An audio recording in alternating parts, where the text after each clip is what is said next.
Thank you, and what a pleasure to be here.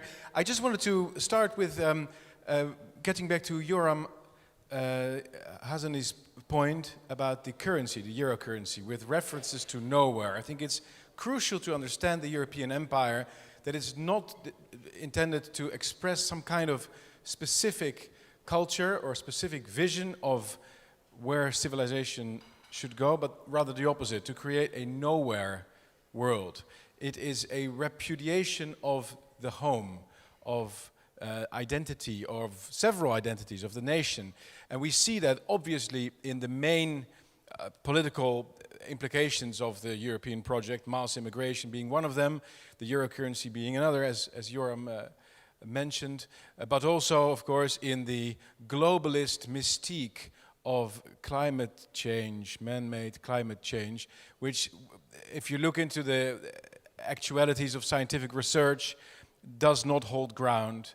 None of it really is scientifically sound. All the claims they make about 97%, 255% of the scientists agree with this or that proposition. Once you look into the details of it, it all falls apart. So the whole story, rather like the story of being unable as a continent to block mass immigration from Africa and the Middle East. We just can't do anything about it. It's not true. It's simply not true. It's a story they make up to legitimize their repudiation of the home, their assault on national identities and on national sovereignty. But there's another element in it that hasn't been mentioned today, and I thought that I might add it to the discussion, which is that if you look at the buildings of the European Union, and indeed the buildings and the entire aesthetics, if one might use that word, of the modern, those adhering to the modern project, we see that ugliness is very intimately related to their project. And it's very interesting if you think about it.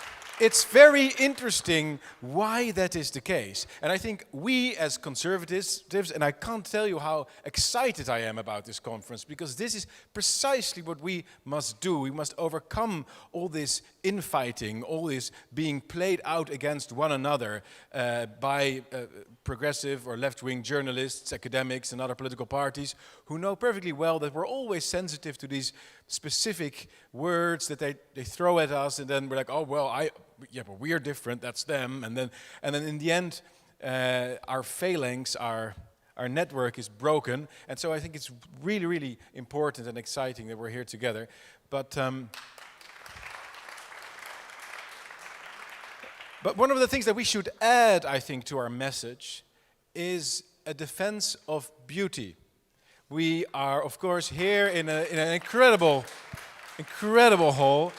I'm sure about it's the same with you, but every once in a while, only very short moments when I was slightly distracted from one of the speeches, I looked up and immediately I was caught up by this incredible beauty that we're surrounded with, and I think we should include this as an integral part of our message as conservatives across all countries in Europe. We defend borders and sovereignty and national identity and free markets, and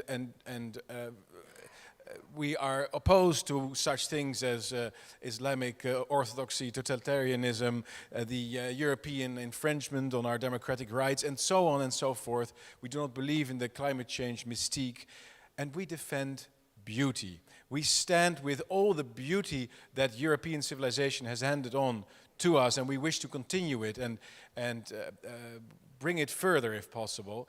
And therefore we oppose I think it's an integral part of our story, because we oppose the nowhere cities that these post-national elites are imposing on us, and the way in which our cities are increasingly disfigured by it, but also made anonymous. We are increasingly becoming anonymous individualized to the point of atomization, as the French author Michel Houellebecq so eloquently describes in his novels, and so many other authors and filmmakers and so on. This really is the trend of our time, but it's not just a political fight, it's also a cultural and aesthetic fight. And that's just one thing that I wanted to add to this discussion about the nowhere empire of the European Union versus the somewhere proposition of national sovereignty. Thank you.